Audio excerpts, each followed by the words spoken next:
ఏంటి కౌశిక్ గారు కొత్త కొత్త స్టోరీతో వచ్చారా? కొత్త స్టోరీ కాదు, స్టోరీస్తో వచ్చా. స్టోరీసా? యా. హారర్ ఫిల్మ్, మల్టీవర్స్ అట్లాంటివి ఏమన్నా? ఈసారి మన ఫిల్మ్ కాదు, ఆడియన్స్ ఫిల్మ్. ఆడియన్స్ ఫిల్మా? యా. అంటే మనం విస్పర్ స్టోరీస్ అని ఒక కాంటెస్ట్ పెట్టాం కదా, ఆ కాంటెస్ట్ కి మనకి చాలా స్టోరీస్ వచ్చాయి. ఓకే. వాటిలోంచి బెస్ట్ స్టోరీస్ మనం ఫిల్టర్ చేసి ఆ ఫిల్టర్ చేసినవి మనం చదువుతున్నాం. అందులో నేను కొన్ని మీకు చదివి వినిపిద్దామని. ఇప్పుడు దాంట్లో మంచి దొరికితే మనం నెక్స్ట్ ఫిల్మ్ చేయొచ్చు. చేసేయచ్చు. Whisper stories. నా పేరు అర్జున్. రిలేటివ్స్లో ఒకరికి డెత్ అయిందని చాలా ఇయర్స్ తర్వాత మా ఊరికి వెళ్ళాను. అది పోస్ట్ కోవిడ్ కాబట్టి వర్క్ ఫ్రమ్ హోమ్ చేస్తున్నాను. ఆన్ గోయింగ్ ప్రాజెక్ట్ ఉండడం వల్ల ఆ రోజు లీవ్ పెట్టకుండా డెత్ అటెండ్ అయ్యి ఆ తర్వాత రిలేటివ్ ఇంట్లోనే కూర్చుని వర్క్ చేసుకుందాం అనేది నా ప్లాన్. కన్సోలింగ్ అండ్ ఫార్మాలిటీస్ అయిపోయాక ఫ్యూనరల్ కోసం అందరం గ్రేవ్యార్డ్కి వెళ్ళాం. మా ట్రెడిషన్ ప్రకారం మేము శవాన్ని కాలుస్తాం. నాకు ఫ్యూనరల్ని అంత దగ్గరగా చూడటం అదే ఫస్ట్ టైం.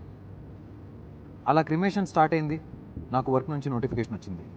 యూఎస్ క్లయింట్ అర్జెంట్గా కాల్ కనెక్ట్ అవ్వాలని అడిగారు. ఇమీడియట్గా ఎవరికీ చెప్పకుండా నేను నా కజిన్ ఇంట్లో ఒక రూమ్లోకి వెళ్ళి ల్యాప్టాప్ ఓపెన్ చేసి కాల్ కనెక్ట్ అయ్యాను. బట్ ఎందుకో ఆ గ్రేవ్యార్డ్ స్మెల్ ఇంకా నాతో పాటే నేనున్న రూమ్లోకి వచ్చి ఆ రూమ్ అంతా అదే వాసన వస్తున్నట్టుగా అనిపించింది. I could feel that exact smell. Literally ఇంకా శ్మశానంలోనే ఉన్నాననే ఫీలింగ్ వచ్చింది. రూమ్ స్ప్రే ఎన్నిసార్లు కొట్టినా ఆ వాసన పెరుగుతోందే తప్ప తగ్గట్లేదు. నా చుట్టూ ఏదో స్మోక్ కమ్మేసినట్టుగా అనిపించింది. అంతే, ఒక్క సెకండ్ కూడా ఆలోచించకుండా పరిగెత్తుకుంటూ గ్రేవ్యార్డ్ సైడ్ వెళ్ళాను. అక్కడ ఎవరూ లేరు.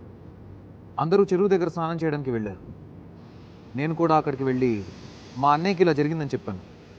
వాడు వెంటనే, రే పిచ్చోడా, శ్మశానం నుంచి డైరెక్ట్గా ఇంటికి వెళ్ళకూడదు, ఊరి చివరున్న ఈ చెరువు దగ్గర స్నానం చేశాకే వెళ్ళాలి, లేకపోతే ఇలాంటి విషయాలే జరుగుతాయి అని గట్టిగా తిరుగుతూ చెప్పాడు. అంతే, ఇంక చెరువులోకి దూకి 3 సార్లు కాదు 30 సార్లు మునిగి దేవుడికి దండం పెట్టుకుని వచ్చేసా. ఆ తర్వాత అంతా నార్మల్ అయిపోయింది. పెద్దలు ఏదైనా చెప్తే అది ఊరికే చెప్పరు కదా అని ఆ రోజు అర్థమైంది. It's a very interesting story. Creepy story, very creepy story. అంటే మనం కూడా ఇప్పుడు ఒక గ్రేవ్యార్డ్ లో కూర్చుంటున్నాం.